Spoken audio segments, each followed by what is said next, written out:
për këto, domethënë, a ka një institucion që të vendosë ty përgjegjës për lajm të rrem, për eskortizëm lajmesh, për prostitucion lajmesh, për tutorizëm?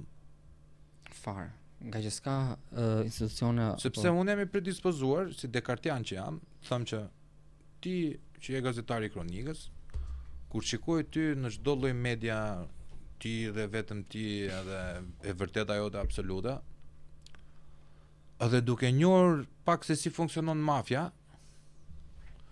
unë mendoj se ti mund t'jesh edhe i paguar nga vetë mafja për të goditur një klan tjetër rival, apo ku ta di unë më zotëri. Sepse ne e shohim, nuk ose nuk shohim gjatë ditës. Ne dim që çdo lagje e Tiranës ka një dajs çukuri. A e vërtetojnë dot? Nuk e vërtetojnë dot pa kamera, se s'futesh dot në ato lloj territoresh, pa hapur probleme vetes. Po ne të dy e dim që ka, dhe ata që po na ndjekin tani e din që ka. Pyetja ime naive qëndron, a ka përgjegjësi, a mban njëri përgjegjësi? Ti thua jo, nuk mban. Atëherë pyetja ime, po prap naive është, a duhet krijuar një institucion i tillë filtrimi? Patjetër shumë e rëndësishme, sidomos jo në përgjithësi në gazetari duhet, por sidomos në kronikën e zezë. Tregon një ngjarje që ka ndodhur së fundmi, një atentat që ndodhi në Lundër para disa muajsh, ku plagosën 4 persona me distyre 2 të mitur, që të cilët fatmirësisht shpëtuan dhe janë mirë. Është një ngjarje shumë e rëndë. Në fakt ka qenë ora 21:30 minuta u ka ndodhur ngjarje. Në atë natë luante Barcelona me Realin e Madridit. Kam qenë duke ndjekur ndeshjen Barcelona Real Madrid në shtëpi, me marrë informacionet të parë. Jam nisur më njëherë nga shtëpia. Unë banoj në zonën e Pezës. Nga Peza kam shkuar për rreth 15 minuta në vendin e ngjarjes. E kam qëndruar deri në 4 të mëngjesit. Sepse ishte një ngjarje shumë e rëndë vlla, bëhej fjalë për fëmijë të mitur, të cilët ishin në gjendje të rëndë shëndetësore, fatmirësisht dhe fal Zotit sot janë gjallë. Kam shkuar pothuajse në të gjithë vendin e ngjarjes, kam parë çdo gjë me detaje, thash deri në mëngjes herët, dhe kur dal të raportoj të nesërmë, në orën 9:30 të mëngjesit, shoh që në media kishte dalë lajmi.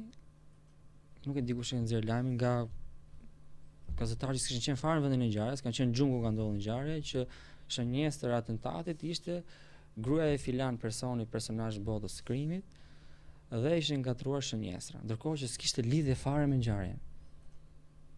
Kjo person, pra që kishte qenë sipas tyre shënjestër këtij atentati, kishte qenë në Lezhë në atë orar, kam pa dhe kamerat e sigurisë, e konfirmova dhe lajmin 2 herë, e kishte konfirmuar edhe vetë që isha në vendin e ngjarjes, dhe pash dhe kamerat e sigurisë që në Lezhë, nuk kishte lidhje fare me ngjarjen.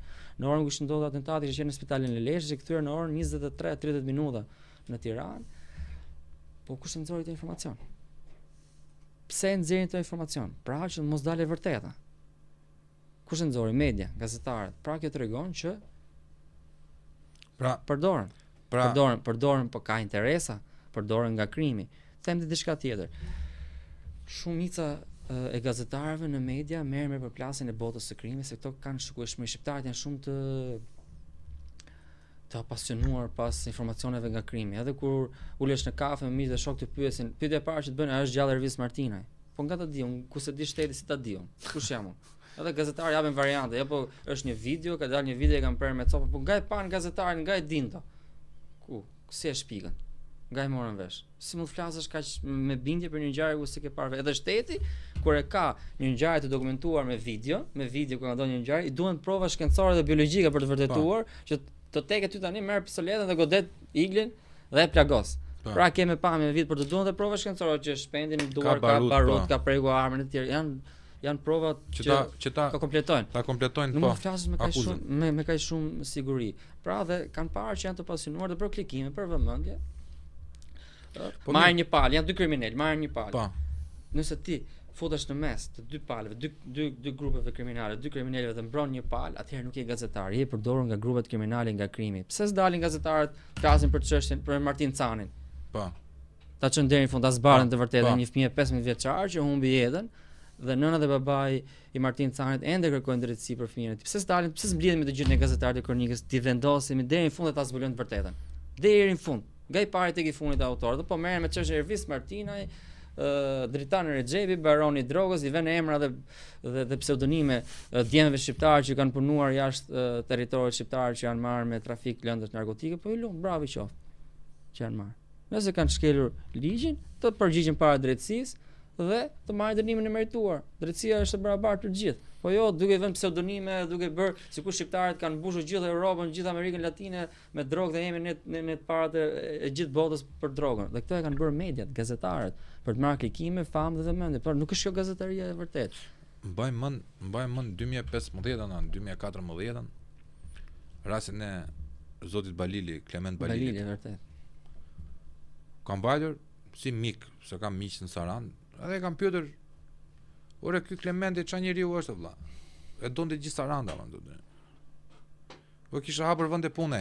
Ka fut njerëz në punë. Kisha hapur vende pune vëlla. Dhe i thua baroni drogës Escobar i Ballkanit. Ore aty bën der. Se i rrit pjacën, i rrit çmimin.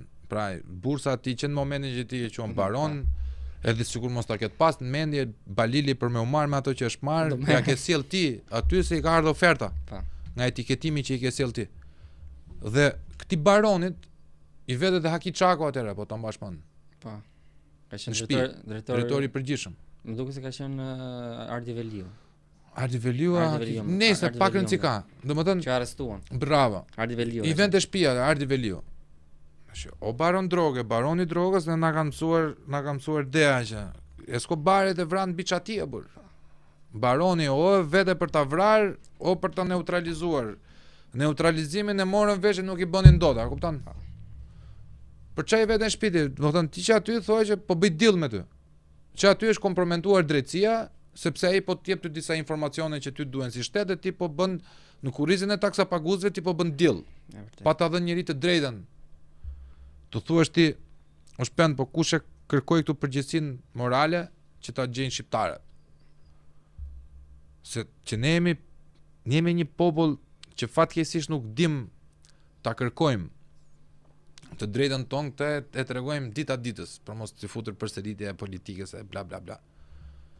Por fakti që para nesh pasurohen edhe ngrihen figura mrena natës, mua që qytetar shqiptar më bën përshtypje dhe më vjen çudi vlla dhe më frikson.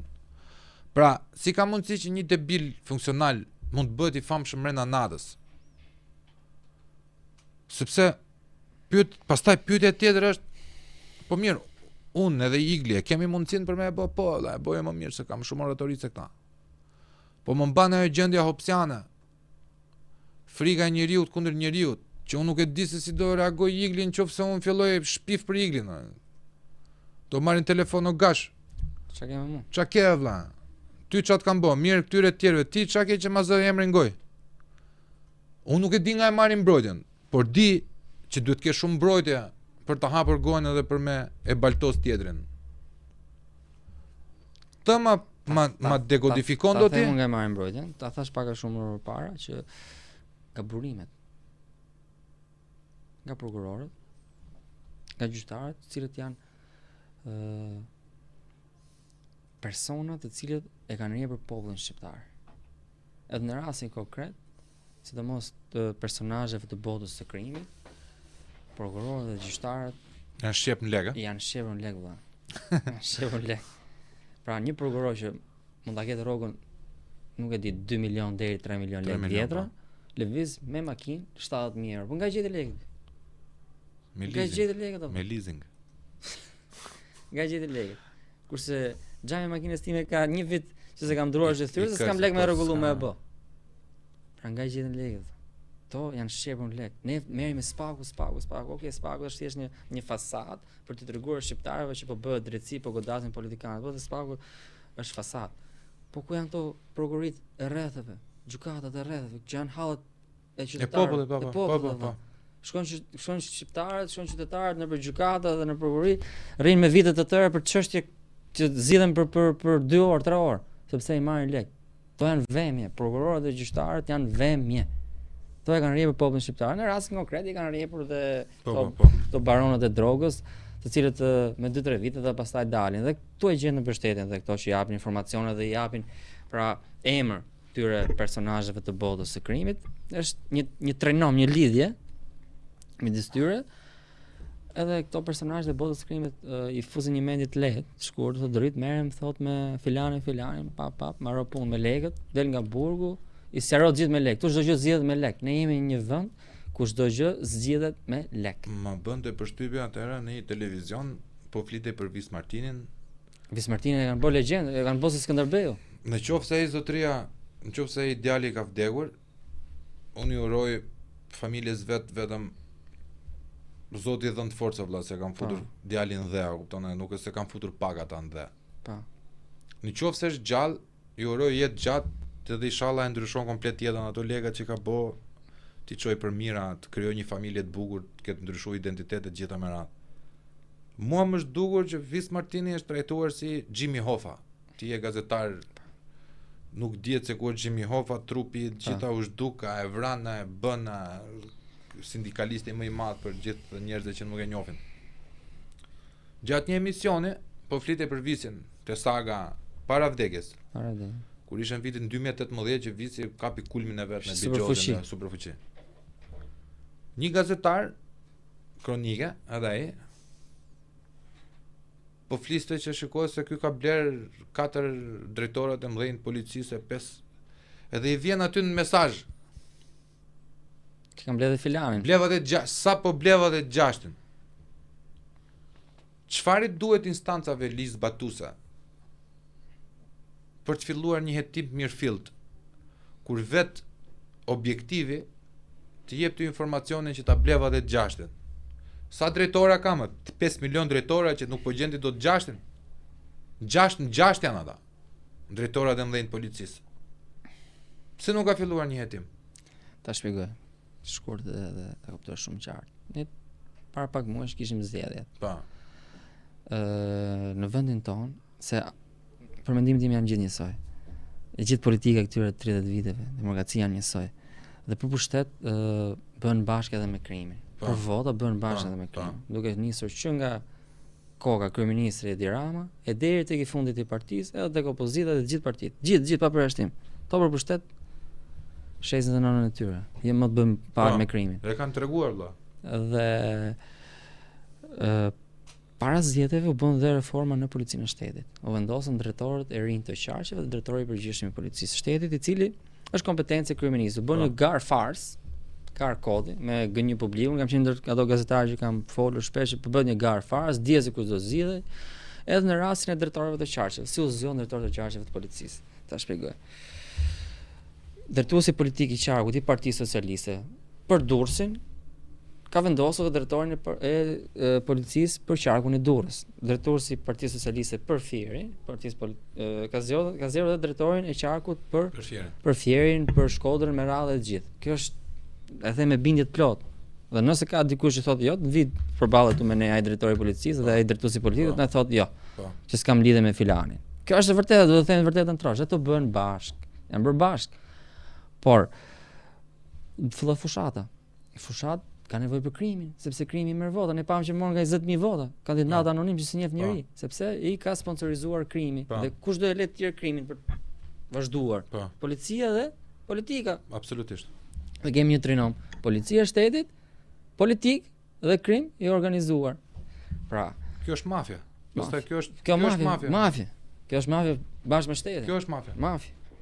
Pra, krimi ka në dorë policinë, ka në dorë shtetin, se nëse ke politikën, partinë qeverise, ke edhe shtetin, dhe e ke të gjitha në dorë. Më kupton? Ne e pam shumë mirë në zgjedhje, dhe në zgjedhje bëhen bashkë vetëm për të fituar vota, bëhen bashkë, nuk intereson asgjë tjetër. Dhe nëse krimi i ka shërbyer sot politikës, kur të bën zgjedhje sërish pas 4 vitesh për drejtorët, 3 vite kanë mandat drejtorët e qarqeve të policisë, ai personazhi i botës krimit që e ka financuar dhe e ka ndihmuar për të fituar votat i thotë, "Ej, zotëria ti pak tu. Duk vendosë që dua unë." Po. Sepse ndihmova. Po. Për zgjedhje këto për të marrë pushtet janë gati të bashkëpunojnë, ka treguar. Nuk po e themi ne kanë treguar hetimet e bëra nga autoritetet e huaja. E theksoi autoritetit ku jo Spaku. Nga zbërthimi i Sky ECC. Është kuptuar qartazi që deputet dhe politikanë të vendit tonë bashkëpunonin me grupet kriminale për të bërë vota, madje caktonin edhe emrat e kandidatëve në lista. Dhe to deputetët madje jepnin informacion personazhet e botës së krimit që të largoheshin nga operacionet e policisë shtetit. Pra policia pas ka ndikim. Politika pas ka ndikim tek policia, merr informacionet dhe transmeton botës së krimit. Kjo është mafia, Kjo është shumë drejt, kjo është e frikshme.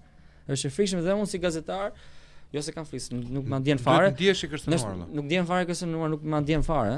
I kam hyrë kësaj pune dhe ta bëj me pasion dhe me ndershmëri dhe me vërtetësi. Zoti ta bëv dritë valla. Dhe edhe unë si gazetar, nëse shoh një problematik, diçka që ka lidhje me një personazh botës së krimit, nëse e transmetoj tek një shef policie apo drejtor policie, nuk jam i sigurt sepse më shet tregon sepse ai ka vendosur. Po pra, ku të shkojmë? Më thuaj diku të shkojmë. Çfarë bëjmë ne? Kjo është pyetja ime vëlla. Çfarë bëjmë ne? Ku shkon ti në drejtoritë policisë? Çfarë bëjmë? Për të marr, a nuk ndjehesh i komprometuar direkt që në fillim? Ka dhe diçka, shpend, vëlla. Në polici nuk ka vetëm njerëz të korruptuar, ka njerëz ndershëm. Që ka super djem edhe super vajza dhe shqyr Zotit edhe kemi miq dhe shok. Faleminderit Zotit vëlla. Domethënë policia, unë e du fort policinë e shtetit. Me gjitha të mirat e të këqija që ka ajo. Punoj si të thjesht. Se njoh djem fantastik, edhe zonja fantastike, mrena, që punojnë se kanë pasur vetë kontakte, mënyra se si më kanë respektuar, mënyra edhe kur e kanë tejkaluar në një nga të vetët, kur e kanë marrë vesh se si kanë bojë, qysh kanë bojë, janë thritur e shtërhequr vëmendja, s'po them poshtruar e gjitha, se kam qef të poshtroj dikush ka një tjetër për se ka bërë një gabim, se ndodh që ai merret me kontingjentin më të ulët polici, merret me kontingjentin kriminal, ndonjëherë mund t'i shkaj edhe një sjellje e gabuar karshite, se përfshihet në punë. Unë kam probleme me kupolën politiko-policeske. Bravo. Ke thënë termin më dur, politiko-policeske. Nuk ka profesionist drejtues policie, por ka drejtues policie të tërhequr përhundësh nga politika dhe nga krimi, krimi. Domethënë kemi një trenom, frikshëm. Shkon një djalë te akademia sigurisht un kam aplikuar për vete, për OPG, kur me ekselencën. Gjatë struggle-it, përpjekjeve pa punë, pa studentit, pas jetës studentore të gjitha, tash ora kam mbaruar me nota të larta të futem OPG nën prokuror. Po. Edhe pse polic shokët mit më kanë thonë vlla me mendin që ke ti, edhe me drejtsinë që ke ti, o do të vrasin, o do të heqin qafe, direkt domethënë. Vërtetën kanë thënë. Se nuk bëhet kështu siç duhet ti, sepse duhet kur aksidenton një fort, një të panjohur, ti duhet të bësh raportin sepse duhet marrësh lekët, troç fare. E bën doti një tjetër vetë që unë të marr lek gjaku. Po vlla, më mirë mos apliko fare dhe Zoti e ka ditur që pse unë nuk u pranova atje. Ideja është ti shkon brenda një institucioni me gjithë dyshimet që ti ke me drejt, por je i detyruar ose i mallkuar të punosh me këto lloj institucionesh. Si e filtron ti informacionin? Pra, kur e kupton që dikush është duke të gënjur, dikush është duke të masakruar me informacione të pavlefshme, apo dhe dikush që ty të jep informacionin e drejtë. Pra, ma zbërthe pak metodën, pa ja treguar sekretin homologëve, se në funditës nuk e pse ti ndihmosh vëlla, se garë është.